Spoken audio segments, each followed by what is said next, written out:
We spend hours chasing the perfect generation, tweaking parameters, fighting the absolute limits of our hardware, just searching for that one flawless frame. When LTX 2.3 first dropped, it gave us a glimpse of the magic, but it had its limits, a lot of them. Then version 1.1 arrived last week, and suddenly the boundaries shifted significantly for an open-source model. This isn't just a quick look. We are breaking down a lot of raw, unedited generations, just to show you exactly what is possible now and where the illusion still breaks. To keep this entirely pure, no LoRa's were used here, just the raw models. You can push this significantly further with the right LoRa, and if you want me to cover a top-tier collection of them, just let me know in the comments. Everything you are about to see was born from the exact same environment. I'll be showing you the 8GB optimized text-to-video workflow, the frame interpolation, and the 4K upscaling. I actually pushed these workflows even further to generate these longer 1080p clips, and we'll break all of that down right after the comparisons. If the hardware fights back and you run into hiccups, don't worry, I can help you troubleshoot. Just drop your issue into the workflow help section of our Discord. Let's begin. They didn't break me. They just made me dangerous.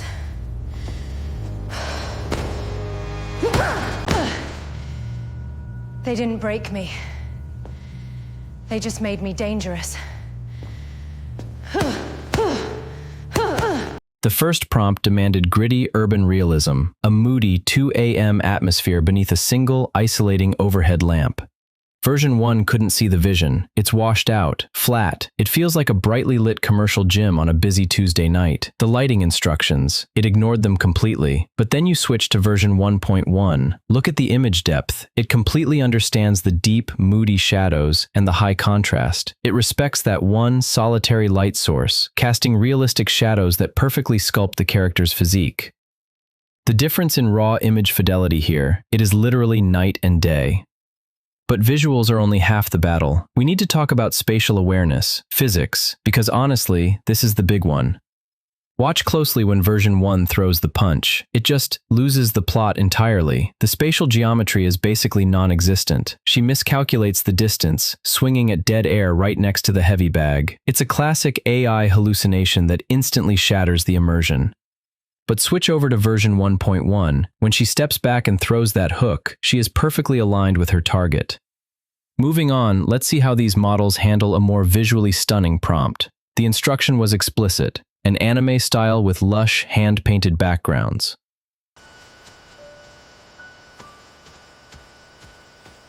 I finally found it. The sanctuary.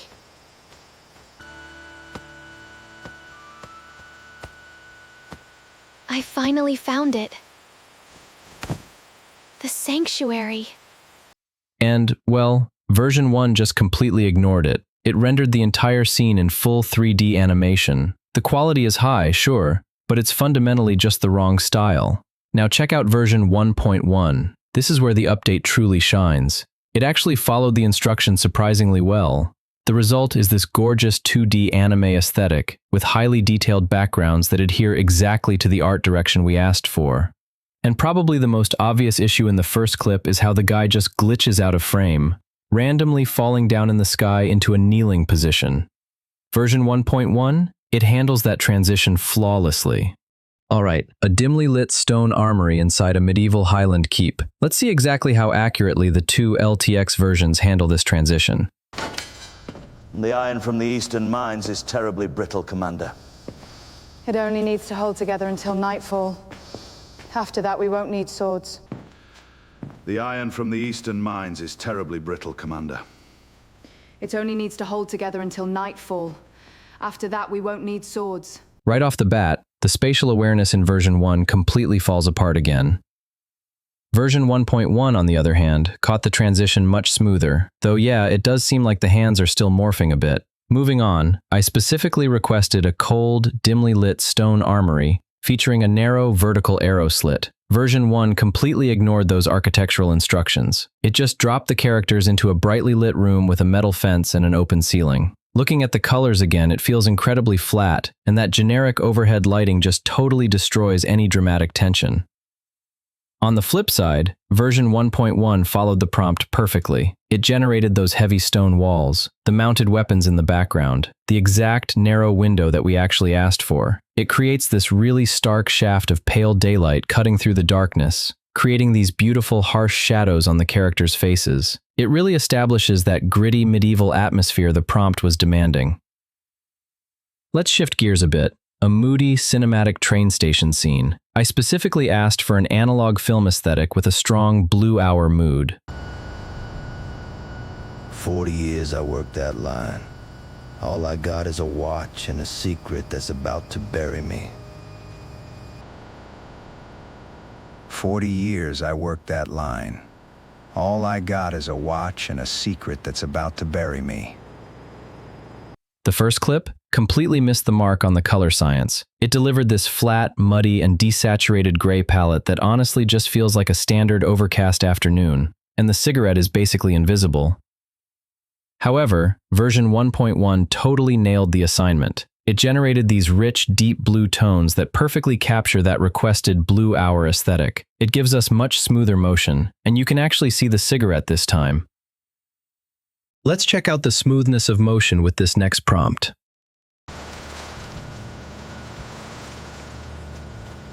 You sure this is where the old map pointed? The map stops here, but the story doesn't. We have to keep going.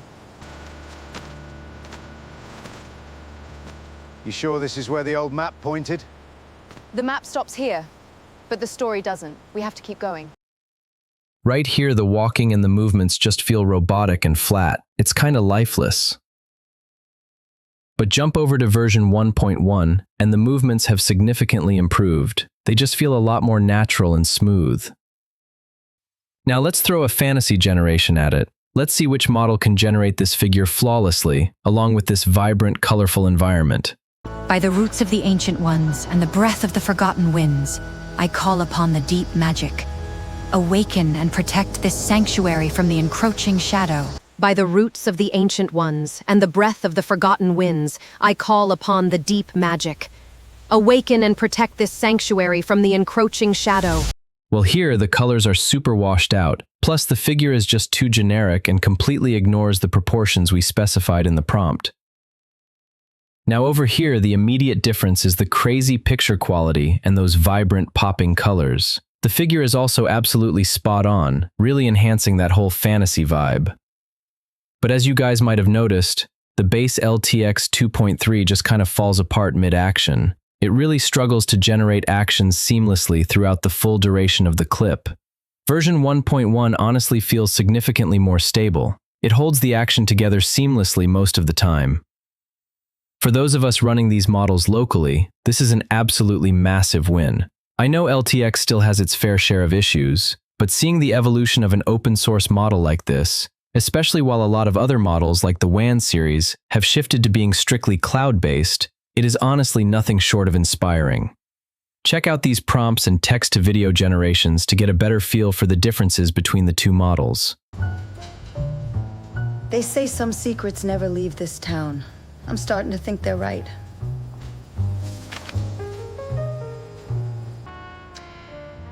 They say some secrets never leave this town. I'm starting to think they're right.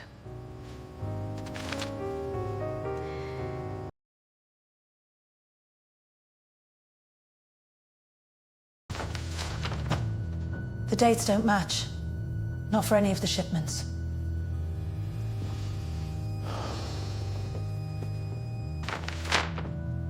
The dates don't match. Not for any of the shipments.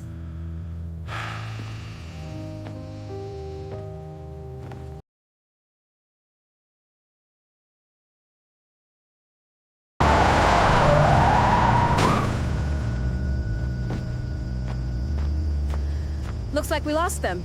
Now let's see what's actually inside this payload.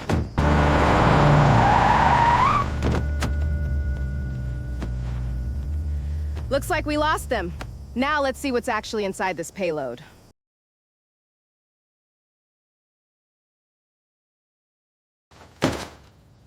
Three shipments unaccounted for this month, Thomas. The Northern River was too high for the carts to cross. The river hasn't flooded since October. 3 shipments unaccounted for this month, Thomas. Northern River was too high for the carts to cross. The river hasn't flooded since October.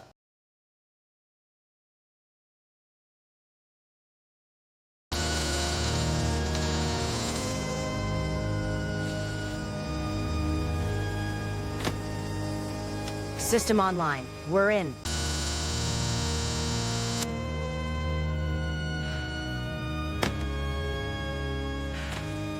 System online. We're in.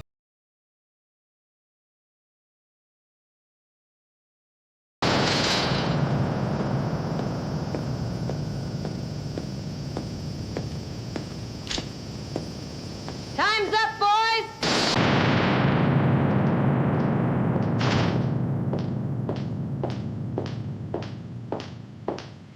Time's up, boys!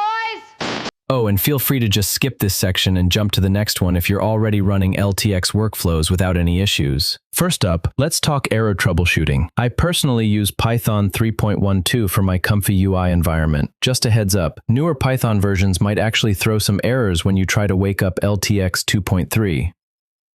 The next really important thing to keep in mind is that LTX is highly optimized for the latest CUDA versions. A few of you mentioned getting pretty slow generation times. Honestly, the main culprits usually turn out to be older CUDA versions or outdated NVIDIA drivers. Because of that, I strongly recommend upgrading to CUDA 13 or above, and definitely make sure you update to the latest NVIDIA Studio driver.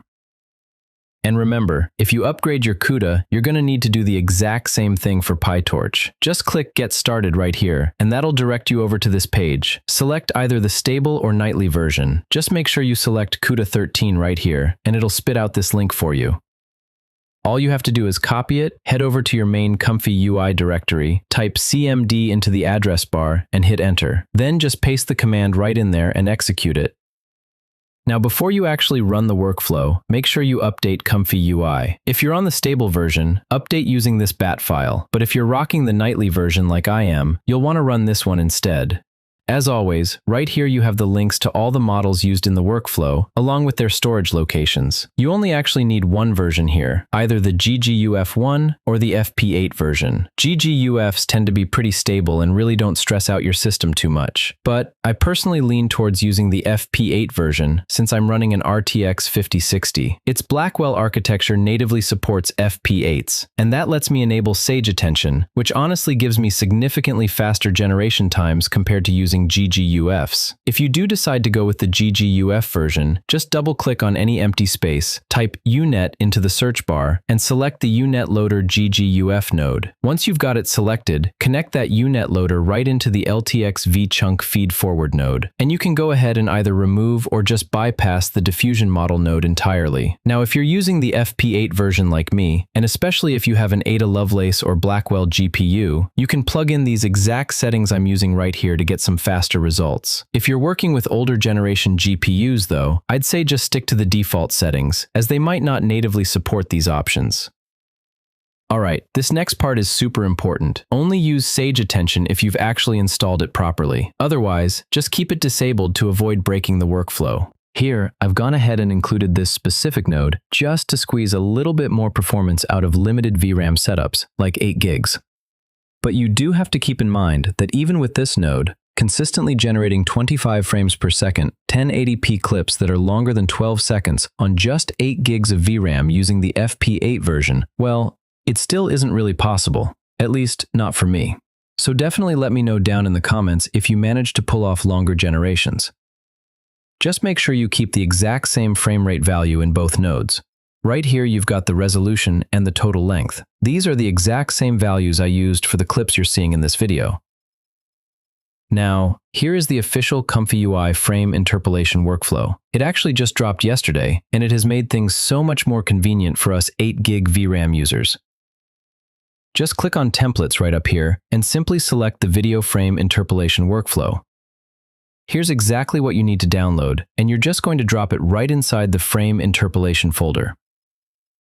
Alright, this is crucial. If you're on 8 gigs of VRAM, do not try to upscale to 4K first and then interpolate your frames. That is going to hand you an instant out-of-memory error. The system will choke. always interpolate the frames first, and then run your upscale using RTX Super Resolution. Over here, you can select the multiplier value, and the default is 2. Since our original frame rate was 25, this is going to bump us up to a buttery smooth frame rate of 50. It usually takes around 4 to 5 minutes to fully interpolate a 25 frames per second 1080p 10-second clip. Now, here's the upscaling workflow. You can easily push a 25 frames per second 1080p 10-second clip all the way up to 4K within about 2 or 3 minutes. However, trying to upscale a frame interpolated 50 frames per second 1080p clip into 4K, that took me a staggering 15 to 18 minutes. My 32 gigs of system RAM just wasn't cutting it for the task. There was a ton of SSD offloading and swapping going on. Because of that, I really don't recommend doing it too often. Hammering it like that will definitely reduce the lifespan of your SSD. But hey, feel free to try it out if your rig has more than 32 gigs of system RAM. Upscaling that same 50 frames per second 1080p 10-second clip to 1440p though, totally doable. It usually wraps up within about 3 minutes. That really seems to be the sweet spot for us 32 gig system RAM users. Even though this update is a massive improvement, LTX 2.3 still has its fair share of issues, especially when you're running it bare bones without any LoRa's. For instance, the model still really struggles with spatial boundaries when it comes to hand interactions. Fingers will often just melt right into objects, turning into this distorted, structureless mess. The model also has a hard time maintaining consistent facial features during distant dynamic movements or big camera zooms. As the angle shifts, the AI just seems to lose track of the underlying bone structure, which causes faces to warp and distort pretty unnaturally. Object permanence is definitely another issue. As an object moves or as the camera angle changes, its overall design, shape, and structure will often just morph completely. And finally, this sequence right here perfectly demonstrates how the model just completely falls apart during fast-paced, dynamic action shots. Notice how, as the character leaps, her footwear spontaneously generates midair. She literally shifts from being barefoot to wearing fully laced boots the exact moment she lands. The physics of the swing are equally broken. That flexible rope instantly warps into a rigid pole right before it just vanishes entirely from the scene. Her anatomical structure also distorts pretty unnaturally during the landing. You can see her physical proportions glitching and melting as she turns back to face the camera. Ultimately, I think this proves that while the model can handle slower movements fairly well, introducing rapid, multi-stage physics just completely shatters its temporal consistency. So yeah, LTX is definitely still limited in quite a few ways, but honestly, I'm nothing but grateful to see these constant improvements rolling out in such a short period of time. A massive shout out to the LTX team for continuously pushing the boundaries and really leading the charge in open source AI video generation. If you liked the video and want to see more content like this, please hit that subscribe button, leave a thumbs up, and drop a comment. Thanks so much for watching, and I'll see you guys in the next video.